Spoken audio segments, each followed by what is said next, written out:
Hey guys, what's up? This is Evan Martin back in the Evan Martin Production Studio here to give you a lesson today on Zoom registration and how important it is as a security measure, and also how you can add some kind of cool things into it to take it to the next level. And before we get started here, I just want you to please hit the subscribe button and like the video. What we're going to do here is we are going to schedule a meeting.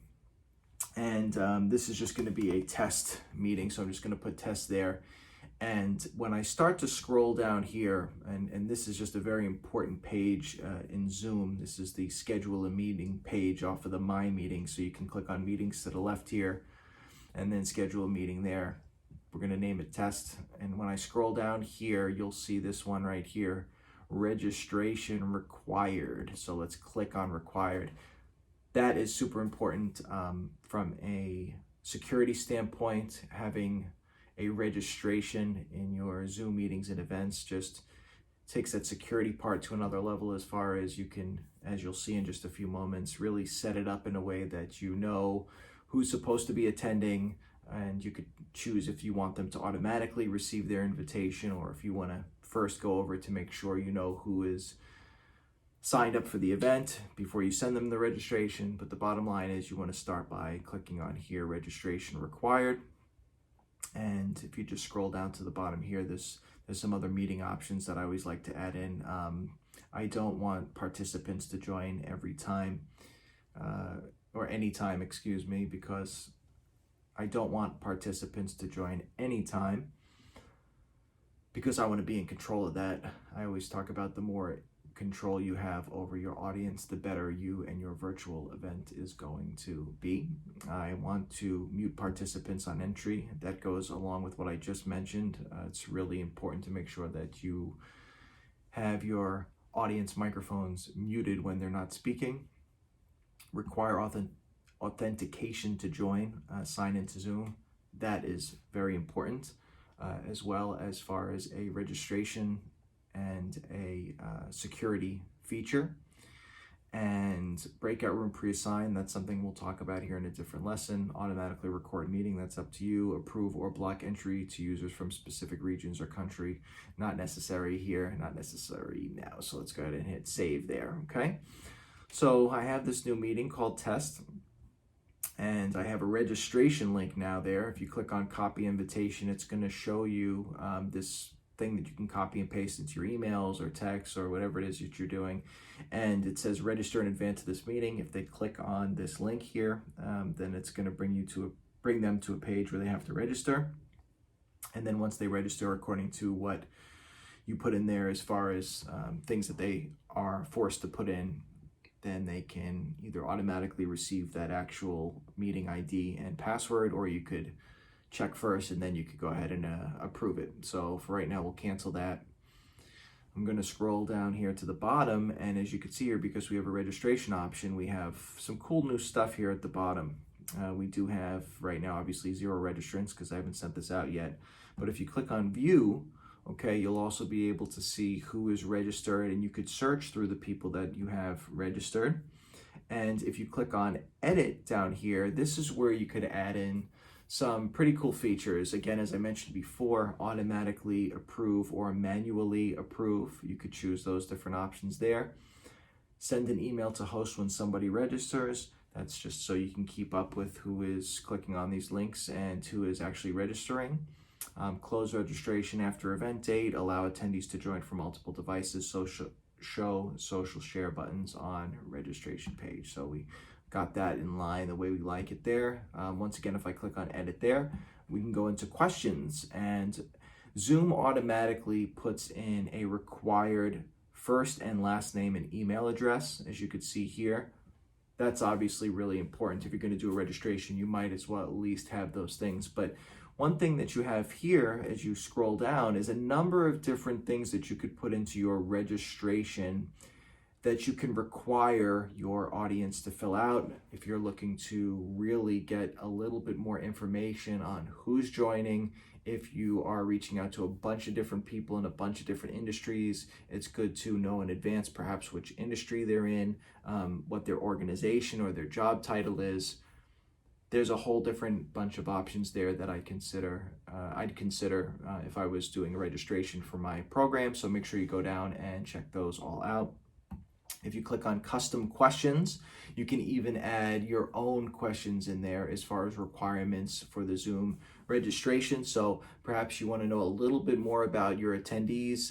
If there are certain things that you'd like to get out of them before you start your event, this is just a great way to do that. Okay, so we're going to go ahead and save those. So that's pretty much what you have as far as registration. And as your people are approved for the registration, again, you could do that automatically or manually, you will see how many people here are registered for your events. Okay, so make sure your email settings are correct as far as the response. And then the next one here is really cool. This one is called branding. Now in branding, you have an option to add a banner and you have an option to add a logo. These are great ways to spice up your registration and to really take your Zoom registration to more of a professional level. And in this case, as well, as you'll be gathering emails through your registration, everything goes back to your follow-ups, your marketing campaigns, all this kind of goes together. So the more you can match up your banner, your logo, your color schemes, whatever it is that you're putting into all of your packaging, this is just a great way to keep in line with that. And another thing to explain about branding is it's not just about uploading here in Zoom your banner or your logo. That would just be too easy. What you have to do is you have to follow these image requirements for both your banner and for your logo.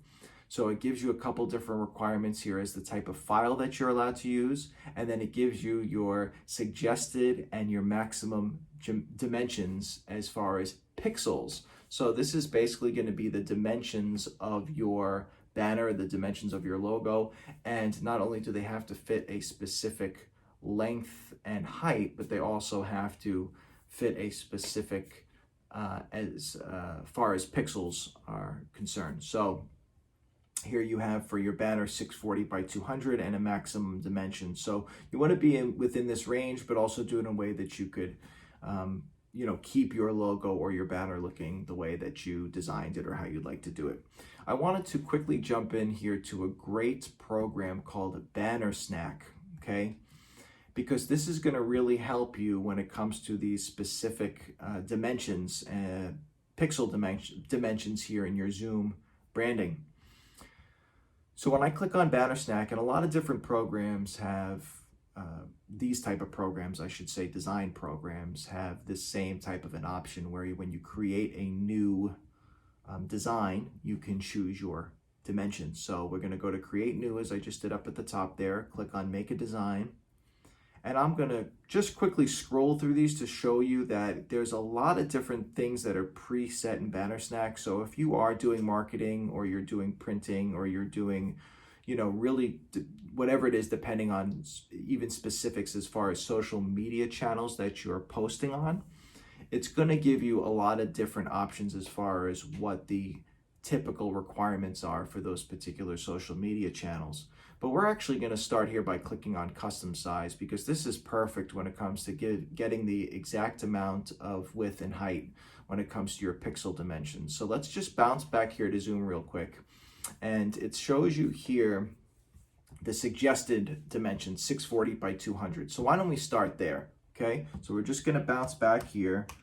We're going to hit 640 by 200, okay? And we're going to click create. And there you go. It's created a suggested banner size for your Zoom banner. Great. So we basically want to fill in this box, or this, rectangle. And so let's just do something real quick and real simple. Let's just do a blue box, and let's add a text in here. So this is going to be a test. So this is going to be a test for dimensions, okay? And once again, we are going to just bounce back here for a minute, okay?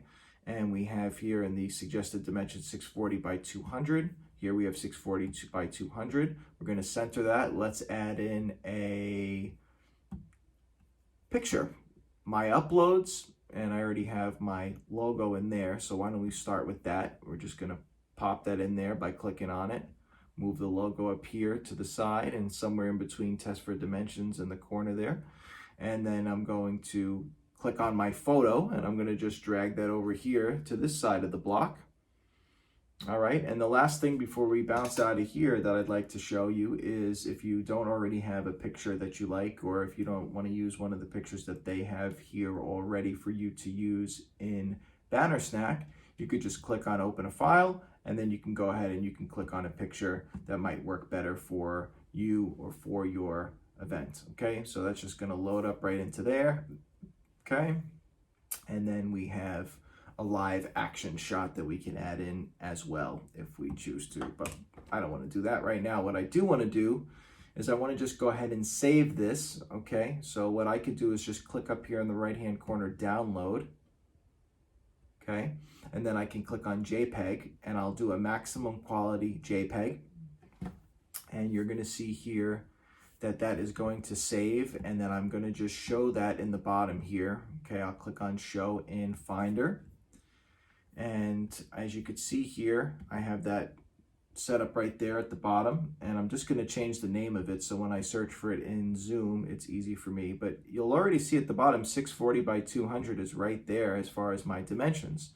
So this is test dimension. Okay, I'll just name it that for now. I'm going to bounce back here into Zoom, and I'm going to go to upload here, and I'm going to search for my recent download, which I called test dimension, and I'm going to click on open, and there it is. It looks nice and it works, which is really important there.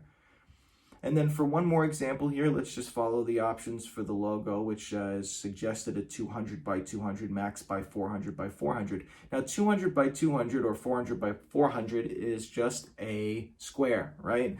Now my logo is not a square. As you can see here, my logo is a rectangle. So what I'm going to do here is just, let me delete these two things here. Let's just keep the logo in there to make this nice and quick and easy. I want to just resize my dimensions here so I could save my logo. So if I go down here to resize, click on that. Remember, it gave me 200 by 200 is the recommended, a max of 400 by 400. Since I'm working with a rectangle here, why don't we try 400 by 200 pixels, which keeps me in the within the max range. Okay, there it is, 400 by 200, and I'm just going to click on resize, and bam.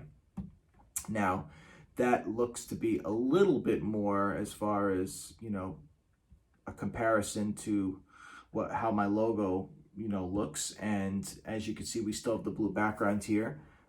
I could mess around with the pixels to get this part or that part perfect. It looks like it's going to be a little bit less than 400 on the width. So let's just try 360 by 200. And we'll add that in.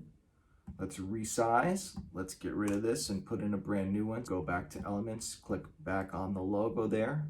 Stretch it out to the corner and stretch it out to the corner, and bam, that looks like a pretty good fit right there.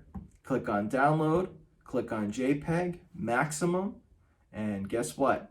Here it comes. Bam! So now I am going to bounce back into Zoom.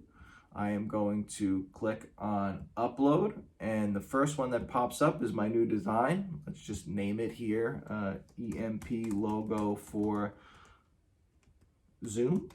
All right, and let's click on that and let's open it.